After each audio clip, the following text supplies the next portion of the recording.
First Kings chapter 3. Meanwhile, the people burned incense on the high places, because there was still no house built for the name of the Lord. But Solomon loved the Lord, walking in the statutes of his father David, except that he sacrificed and burned incense on the high places. Now the king arose and went to Gibeon to sacrifice there, for that was the great high place. Solomon offered 1,000 burnt offerings on the altar at Gibeon. The Lord appeared to Solomon in a dream by night, and the Lord said to him, "Make a particular request for yourself." Solomon said, "You have shown great mercy to your servant David, my father, because he walked before you in truth, and with you in righteousness and uprightness of heart. You have continued this great kindness for him, and gave him a son to sit on his throne, as I do today. Now, O Lord my God, you made your servant king in place of my father David, but I am a little child. I do not know how to go out or come in.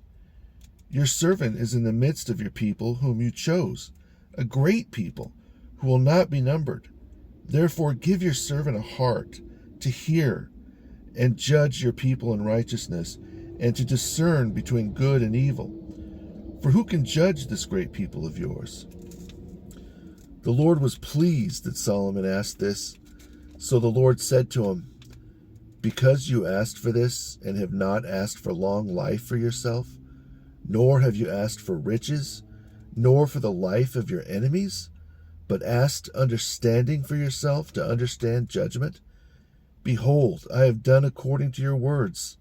Behold, I have given you an understanding and wise heart.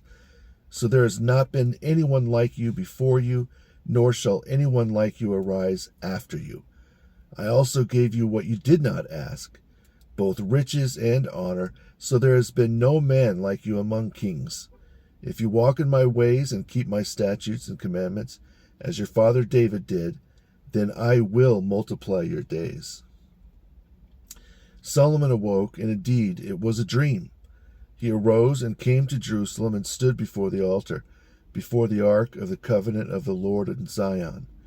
He offered burnt offerings and peace offerings, and made a feast for himself and all his servants.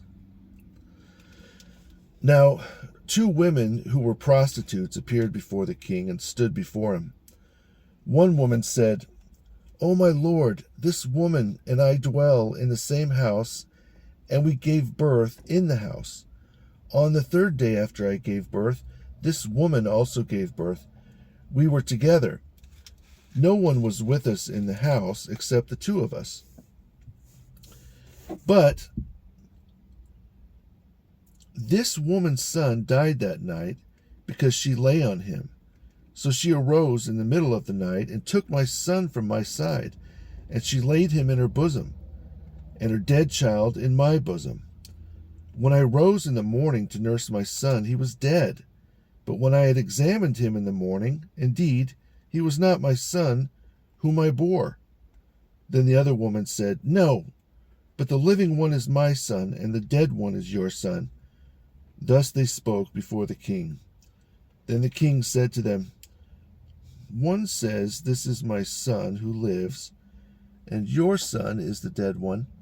And the other says, 'No, but your son is the dead one, and my son is the living one.'" So the king said, "Bring me a sword." They brought a sword before the king. The king then said, "Divide the living nursing child in 2, and give half to this woman and half to the other." But the woman whose son was living spoke up to the king, for she yearned with compassion for her son. She said, "My lord, give her the living child, and by no means kill him." But the other said, "Let him be neither mine nor yours, but divide him." So the king answered and said, "Give the child to the one who said, 'By no means kill him.' She is his mother." Then all Israel heard this judgment that the king rendered. And they feared the king, for they saw the wisdom of God was in him to administer justice.